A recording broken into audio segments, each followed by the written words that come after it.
अस्सलाम वालेकुम dear students, मैं हूं हैदर फैज़ान और हमारी डिस्कशन 9th क्लास मैथमेटिक्स पर जारी थी।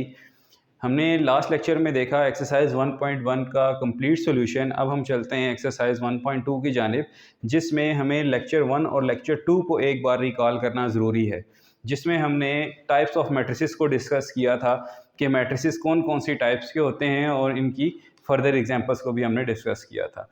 एक्सरसाइज 1.2 का क्वेश्चन नंबर 1 है, identify row, column, null matrices and unit matrices. Dear students, ये आपके सामने 5 मैट्रिसेस हैं। इनमें से आपने ये टाइप्स ऑफ मैट्रिसेस को आइडेंटिफाई करना है।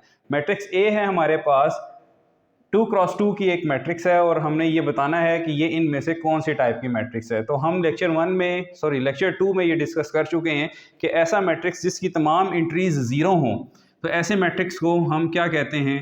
Null matrix. स्टूडेंट्स, ये हमारे पास नल मैट्रिक्स है।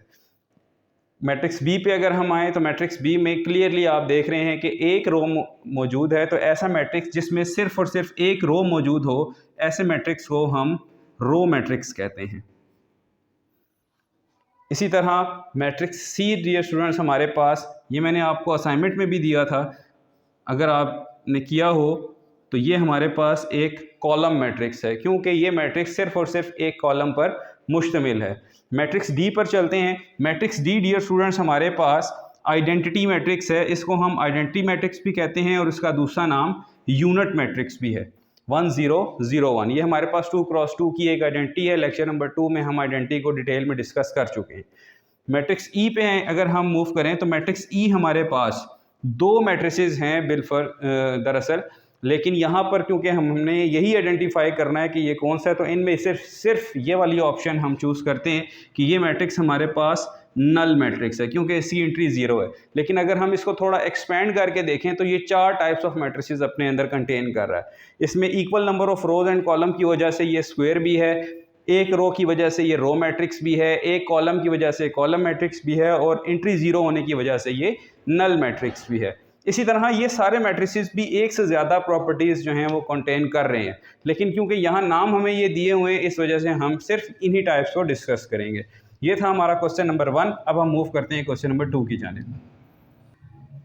जी स्टूडेंट्स, अब हम चलते हैं क्वेश्चन नंबर 2 की जानिब। क्वेश्चन नंबर 2 है हमारे पास, identify square, rectangular, row, column, identity and null matrices.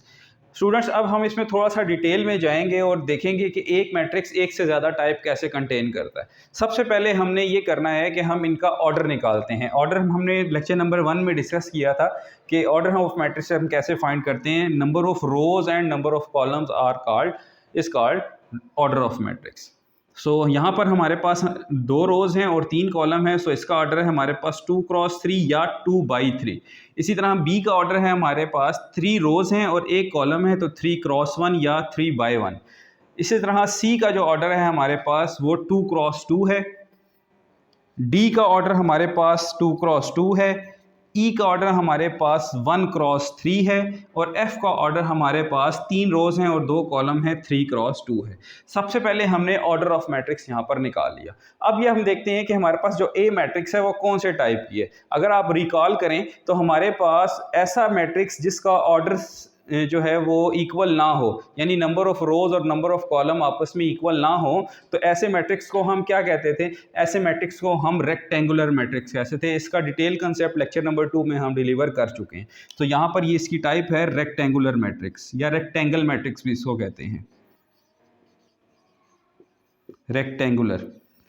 इसी तरह हमारे पास जो मैट्रिक्स बी है स्टूडेंट्स, ये क्लियरली एक कॉलम होने की वजह से कौन सा मैट्रिक्स कहलाएगी?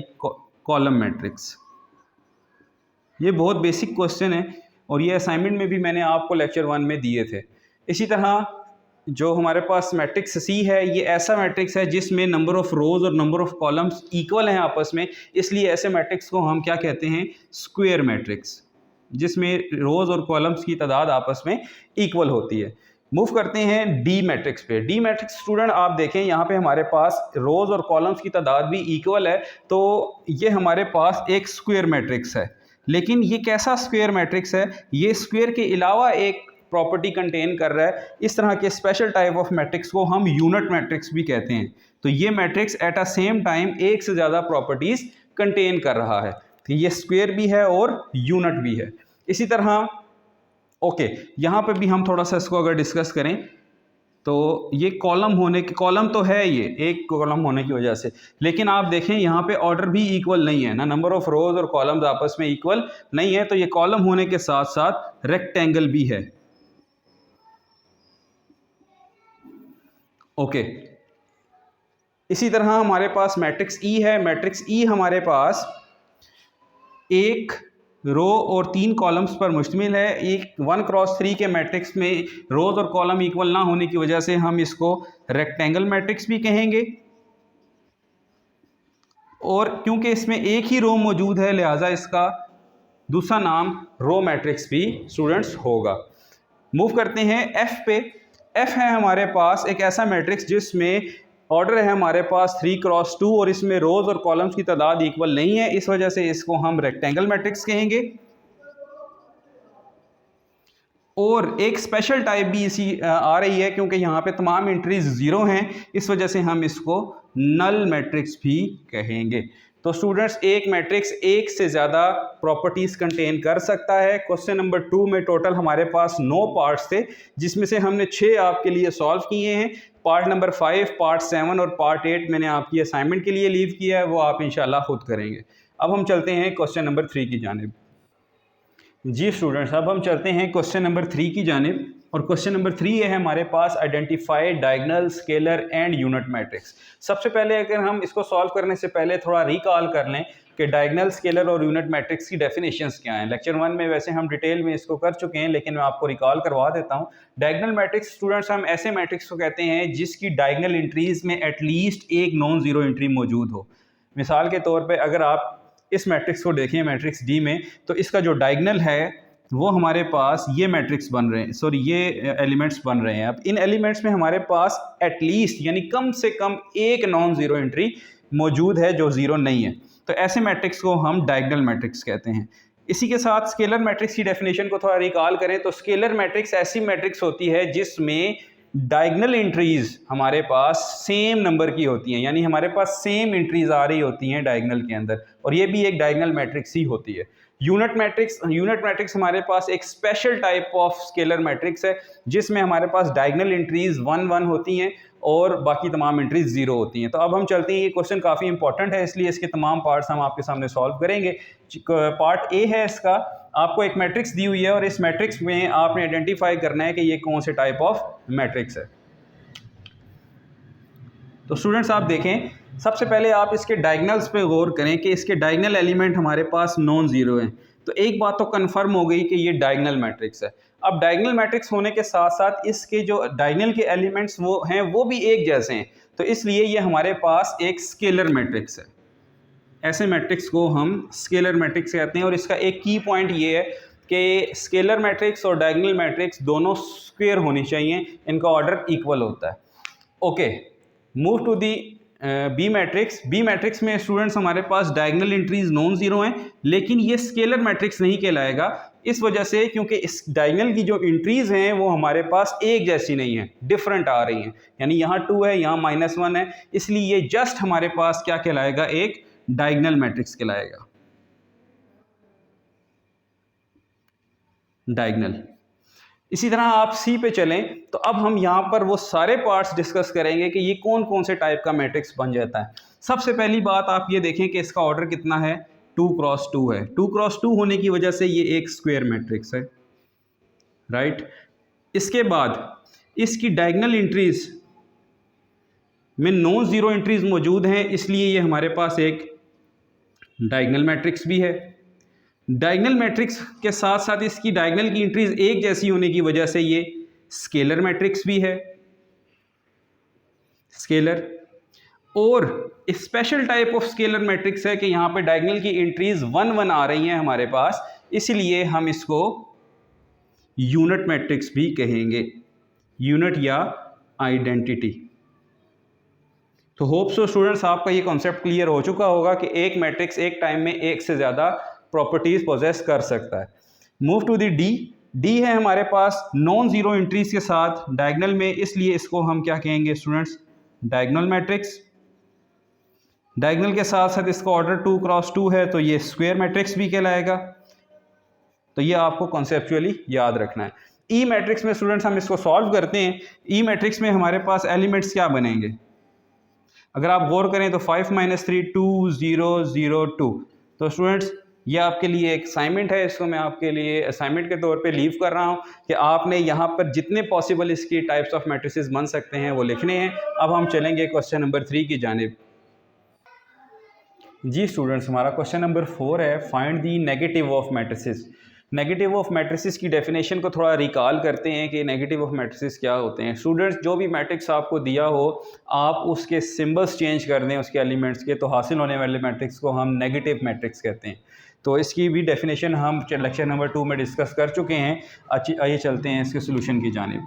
मैट्रिक्स ए का नेगेटिव मैट्रिक्स निकालने के लिए आपको सबसे पहले बोथ साइड नेगेटिव साइन को अप्लाई करना पड़ेगा। अब आप देखें कि जो हमारे पास प्लस के एलिमेंट्स हैं वो माइनस में चेंज हो जाएंगे और जो माइनस के एलिमेंट्स हैं वो प्लस में चेंज हो जाएंगे। तो हमारे पास नेगेटिव ऑफ मैट्रिक्स क्या आया, ए का -1 0 एंड 1। तो बहुत आसान क्वेश्चंस हैं ये। इसी तरह dear students, negative of B हमारे पास होगा -3 +1 -2 -1। होप सो आपको इसमें कोई प्रॉब्लम नहीं होगी। मैट्रिक्स सी है स्टूडेंट्स, हमारे पास सारी की सारी एंट्रीज प्लस की हैं। सो -2 -6 -3 एंड -2। स्टूडेंट्स, इस क्वेश्चन में हम एक और एडिशनल वर्क करते चलते हैं कि यहाँ पर हमारे पास नेगेटिव ऑफ मैट्रिक्स मौजूद है, तो हम एडिटिव इन्वर्स का कॉन्सेप्ट सीख लेते हैं कि एडिटिव इन्वर्स हमारे पास क्या है। Additive inverse,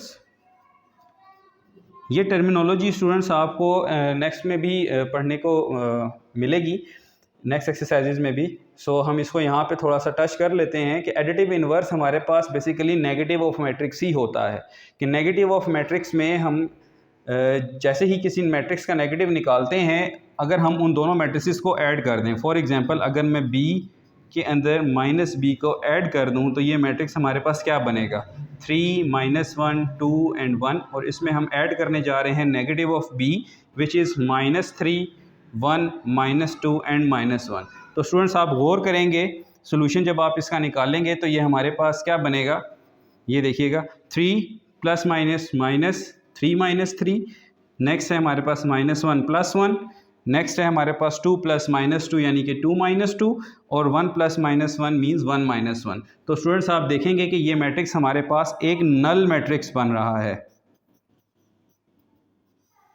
0 0 0 and 0। तो इस सूरत हाल में हमारे पास जो नेगेटिव ऑफ बी मैट्रिक्स है वो गिवन मैट्रिक्स बी का एडिटिव इन्वर्स कहलाएगा। तो एडिटिव इन्वर्स के क्वेश्चन जहाँ भी आए वहाँ पे आपने परेशान नहीं होना, सिंपली आपने नेगेटिव निकालना है और उन दोनों को ऐड करके प्रूफ कर देना है कि ये नल मैट्रिक्स आंसर आ रहा है। तो इट मीन्स कि आपका नेगेटिव ऑफ बी आपके पास एडिटिव इन्वर्स है।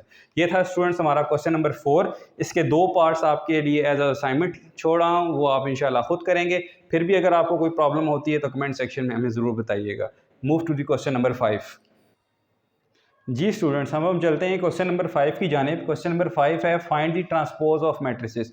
Dear students, transpose of matrix की डेफिनेशन को थोड़ा सा रिकॉल कर लेते हैं कि ट्रांसपोज ऑफ मैट्रिक्स एक ऐसा मैट्रिक्स होता है जिसमें हम गिवन मैट्रिक्स की रोज़ और कॉलम्स को आपस में इंटरचेंज कर लेते हैं। अगर हम इसकी प्रॉपर डेफिनेशन को याद करें तो ये था कि the interchange of rows and columns of a matrix is called the transpose of matrix. तो हमारे पास जो भी मैट्रिसेस यहाँ गिवन हैं, हम इनकी कॉलम्स को रोज़ में या रोज़ को कॉलम में, दोनों में से कोई एक ऑप्शन आप चूज़ कर लें।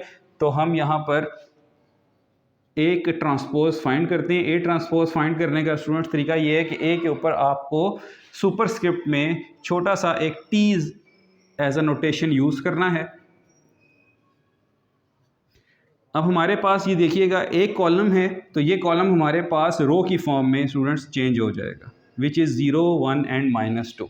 इसी तरह बी का अगर हम ट्रांसपोज निकालना चाहें स्टूडेंट्स, तो बी का ट्रांसपोज हमारे पास ये एक ही रो पर मुश्तमिल है, तो लिहाजा ये पूरी रो किस में चेंज हो जाएगी, कॉलम की फॉर्म में चेंज हो जाएगी, 5 1 and -6 and that is the transpose of B. इसी तरह सी को अगर आप देखें तो मैट्रिक्स सी में स्टूडेंट्स हमारे पास कितनी रोज़ हैं, हमारे पास 3 रोज़ हैं और ये तीनों रोज़ अब एक कॉलम की शक्ल इख्तियार करेंगी। यानी फर्स्ट रो आप फर्स्ट कॉलम की सूरत में लिखेंगे, सेकंड रो आप सेकंड कॉलम की सूरत में लिखेंगे और थर्ड रो भी आप थर्ड कॉलम की सूरत में लिखेंगे। तो ये देखें जितनी हमारे पास रोज़ थी वो कॉलम की फॉर्म में इंटरचेंज होती चली गई। इसी तरह ई मैट्रिक्स का जो हमारे पास ट्रांसपोज है, E transpose that is two and three, first row आपकी फर्स्ट कॉलम बन गई और सेकंड रो आपकी सेकंड कॉलम की सूरत में चेंज हो जाएगी। स्टूडेंट्स इसमें नेगेटिव का कोई रोल नहीं है, जो भी साइन नंबर के साथ मौजूद है वो एज इट इज़ आएगा। सिर्फ आपने ये याद रखना है कि इंटरचेंज रोज बाय कॉलम्स और या कॉलम्स बाय रोज़, दोनों में से आप कोई भी ऑपरेशन अडॉप्ट कर सकते हैं। तो मैं मोस्टली जो है वो रोज़ को कॉलम में चेंज करता हूं, तो आप भी रोज़ को कॉलम में चेंज करने का मेथड याद रखें। स्टूडेंट्स ये था हमारा क्वेश्चन नंबर 5। अब हमारा लास्ट एंड इंपॉर्टेंट क्वेश्चन है, दैट इज़ क्वेश्चन नंबर 6। ये हमारा क्वेश्चन नंबर 6 जिसमें हमने वेरीफाई करना है इस आइडेंटिटी को, जबकि हमें ए और बी मैट्रिक्स की डेफिनेशन दे दी गई है। बी मैट्रिक्स हमने एहतियातन लिख लिया है, अभी हम जो आइडेंटिटी प्रूफ करने जा रहे हैं उसमें सारे का सारा रोल ए मैट्रिक्स का है। तो स्टूडेंट्स मूव करते हैं इस आइडेंटिटी की लेफ्ट हैंड साइड पे। लेफ्ट हैंड साइड है हमारे पास A transpose whole transpose. It means कि यहाँ पर आपने ए का जो मैट्रिक्स है उसका ट्रांसपोज लेना है और उस ट्रांसपोज वाले मैट्रिक्स का अगेन ट्रांसपोज लेना है और वो आपका दोबारा से मैट्रिक्स ए के इक्वल आना चाहिए। तो मूव करते हैं ए ट्रांसपोज की जानिब। What is A transpose here? Our matrix is 1 2 0 1, so हम इंटरचेंज करेंगे अपनी फर्स्ट रो को फर्स्ट कॉलम में, that is 1 and 2, and second row है हमारे पास 0 1, दिस इज 0 1। स्टूडेंट्स ये हमारे पास one time transpose of matrix आ चुका है। अब हमें क्वेश्चन की डिमांड के मुताबिक इस मैट्रिक्स का अगेन ट्रांसपोज लेना है, that is A transpose whole transpose. So जो मैट्रिक्स आपके पास आया हुआ है इसी का आप अगर ट्रांसपोज लें तो 1 0 हमारे पास फर्स्ट रो है, ये हमारे पास फर्स्ट कॉलम बनेगा, और 2 1 हमारे पास सेकंड रो है, दैट इज 2 1 सेकंड कॉलम। तो अब आप गौर करें तो ये हमारे पास दोबारा से मैट्रिक्स ए की फॉर्म बन चुकी है। तो यही चीज़ स्टूडेंट्स हमने प्रूफ करनी थी कि अगर आप किसी ट्रांसपोज मैट्रिक्स का अगेन ट्रांसपोज लेते हैं तो वो हमारे पास दोबारा से वही मैट्रिक्स आना चाहिए। तो hence proved A transpose whole transpose equals to A. Students अब हम मूव करते हैं इसके पार्ट बी की जानिब। पार्ट बी में भी हमसे यही डिमांड किया गया है कि आप ये बताएं कि B transpose whole transpose is again B. तो सबसे पहले हमें क्या मालूम करना है यहाँ पे? B transpose. So B transpose आप माइंड में भी सॉल्व करें कि आपके सामने क्या होना चाहिए। फर्स्ट रो आपकी 1 and 1 है तो ये आपका फर्स्ट कॉलम बनेगा, और सेकंड रो 2 0 है, ये आपका सेकंड कॉलम बनेगा। एक बार ट्रांसपोज लेने के बाद क्वेश्चन की डिमांड के मुताबिक आपको इसका रीट्रांसपोज लेना है। तो रीट्रांसपोज में आप देखेंगे जो फर्स्ट रो है वो फर्स्ट कॉलम, जो सेकंड रो है वो सेकंड कॉलम। अब आप इस पर गौर करें तो ये आपके पास अगेन मैट्रिक्स बी बन चुका है। तो स्टूडेंट्स ये था हमारा क्वेश्चन नंबर 6 जो कि पेपर पॉइंट ऑफ व्यू से इम्पॉर्टेंट भी है और उम्मीद है आप लोगों को समझ भी आ चुका होगा। आज हमने एक्सरसाइज 1.1 को कम्प्लीटली सॉल्व किया, 1.2 को। और अगर आपको इसमें कोई प्रॉब्लम हो तो हमें कमेंट सेक्शन में ज़रूर बताइएगा। उम्मीद है आपको वीडियो पसंद आई होगी। अगर आपको हमारी वीडियोस पसंद आती हैं तो हमारे लेक्चर्स को लाइक और सब्सक्राइब कीजिएगा। जज़ाकल्लाह, अल्लाह हाफ़िज़।